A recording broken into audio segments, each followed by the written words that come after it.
جناب دکتر خلیلزاد سلام، شما از جمله کسانی هستید که به این استراتژی ارزش بسیار بزرگ قائل شدین و آن را یک گام تاریخی تعریف کردین. آیا به طور بسیار خلاصه گفته می توانید که چرا؟ دو چیز بسیار مهم است به فکر من. اولی که رئیس جمهور جدید بدون گذاشتن یک زمان واضح و بدون از اینکه سر تعداد و یا کیفیت قوای امریکا پافشاری کنه، گفت که نظر به شرایط در افغانستان و ضرورت و شرایط تعداد و کیفیت قوای امریکا ربط خواهد داشت.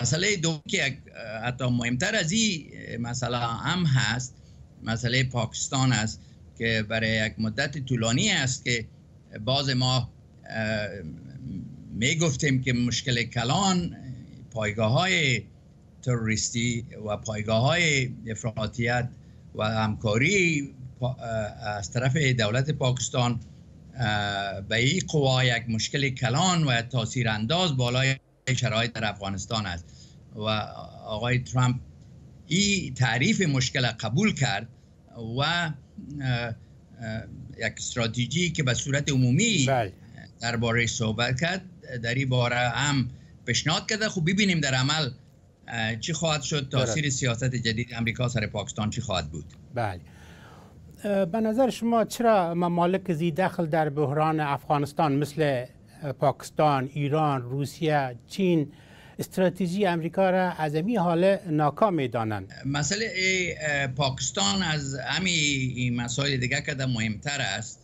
باید گفت که هیچ یکی دیگه کشورها به یک موقف قرار نداره که پاکستان قرار داره در تاثیر منفی یا مثبت در اوضاع در افغانستان در شرایط فعلی. به فکر من سه موضوع تاثیر کرده بالای سیاست روسیه و ایران به خصوص. یکی ای که با تغییر در بالانس قدرت در یکی دو سال گذشته به نفع طالبان در افغانستان و دوم به وجود آمدن گروپ داعش و سوم ازدیاد رقابت یا مشکلات در رابطه بین امریکا و روسیه و ایران روسیه و ایران را تشویق کرده که با طالبان در تماس بیشتر باشند، از طالب به ضد داعش استفاده بکنن. بهترین قدمی بود که اول سر مشکل کلان که مشکل پاکستان است توجه کرد. اگر در او تغییر به فکر من که یک سوال کلان است، منم پیش بینی نمی کنم که حتما سیاست پاکستان تغییر میکنه، اما اگر تغییر نکنه قیمتی که پاکستان میپردازه زیادتر خواهد شد اگر سیاست یا استراتژی نو عملی شود. من طرفدار عزیزم مثلا که یک او عناصری که اشخاصی که در کمک به افراطیت یعنی به طالبان و گروه افغانی و تروریستا در دستگاه های پاکستان رول دارن، چی در ISI و یا چی در قوای نظامی پاکستان، اینا را لستشان ساخته شود، اینا معلوم شود که کی هستن و اینا روی یک لیست سیاه گذاشته شود که حق سفر نداشته باشن به غرب، حساب بانکی داشته نتانند در غرب، اولادا و فامیلشان به غرب سفر کرده نتانند. این میشه قدم اول شود. دوم میشه که کمک های امریکا به غیر کمک های بشری قطع شود. سوم میتونه که مثلا فشارها آورده شود از طرف امریکا سر دوستای امریکا و سر بانک جهانی و IMF که کمک های از اونا هم به پاکستان قطع شود. قدم چهار شده میتونه که سر